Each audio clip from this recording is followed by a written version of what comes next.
आपको याद होगा कि कश्मीर के लोगों ने ईरान के लिए खूब पैसा जमा किया था। इसमें कैश, चांदी, पीतल के बर्तन और सोने के जेवर शामिल थे। कश्मीरियों और बाकी शिया मुस्लिमों से पैसा लेने के लिए भारत में ईरान के दूतावास ने QR कोड तक जारी कर दिया था। लेकिन आप ये जानकर हैरान हो जाएंगे कि ईरान अब इस पैसे से सिर्फ एक ही चीज खरीद सकता है, और वो भी सिर्फ भारत से। ये खबर कई लोगों के होश उड़ा देगी।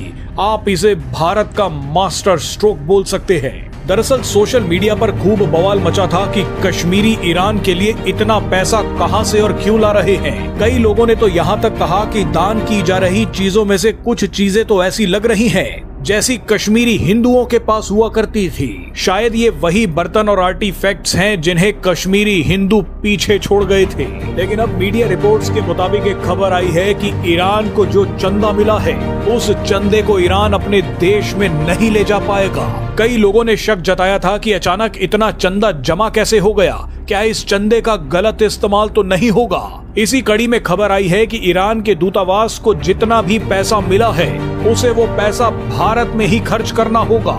ईरान को चंदे में जितना सोना, जेवर और बर्तन मिले थे, वो भी ईरानी दूतावास को भारत में ही जमा कराने होंगे। भारत के लिए इसका फायदा ये होगा कि अब एक एक रुपए का हिसाब लगाया जा सकेगा। कितना पैसा जमा हुआ और कितना इस्तेमाल हुआ, इसकी भी जानकारी मिल पाएगी। सूत्रों के मुताबिक जब ये पैसा ईरान की भलाई के लिए जमा किया गया था, तो इसे भलाई के लिए ही इस्तेमाल किया जाना चाहिए, किसी संदिग्ध चीज के लिए नहीं। रिपोर्ट्स के मुताबिक ईरान को जितना भी कैश और ऑनलाइन पैसा मिला है, उससे ईरान सिर्फ और सिर्फ दवाइयां खरीद सकता है।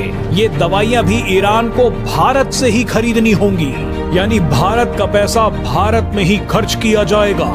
सूत्रों के मुताबिक ऐसा कोई डिप्लोमेटिक प्रोसेस नहीं है जिसके तहत ईरान का दूतावास कैश और सोना ईरान ट्रांसफर कर सके। मीडिया रिपोर्ट्स के मुताबिक कश्मीर समेत भारत के विभिन्न हिस्सों से ईरान के लिए जो सोना और आभूषण जमा किए गए थे, वो भी ईरानी दूतावास को भारत के स्थानीय बैंक में ही जमा कराने होंगे।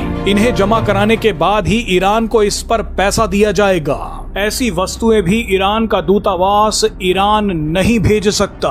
आपको बता दें कि इस चंदे की वजह से ईरान को कड़ी आलोचना का सामना भी करना पड़ा था। पाकिस्तान के दबाव में इस चंदे के लिए किए गए थैंक यू इंडिया वाले सारे ट्वीट ईरान ने डिलीट कर दिए थे।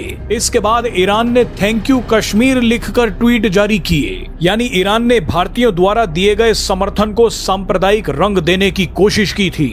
उसी के बाद से ईरान को दिए जा रहे इस चंदे पर शक की नजरें बढ़ गईं। आपको बता दें कि राजनयिक संबंधों और प्रोटोकॉल्स को निर्धारित करने वाला वियना कन्वेंशन विदेशी दूतावासों द्वारा धन जुटाने के विषय को स्पष्ट रूप से परिभाषित नहीं करता है, लेकिन इन दूतावासों को बैंकिंग अधिकार प्रदान जरूर करता है। हालांकि एक नियम जरूर है जो दूतावासों को अपने प्राथमिक बैंक खातों का उपयोग किसी अन्य गतिविधि के लिए करने से रोकता है।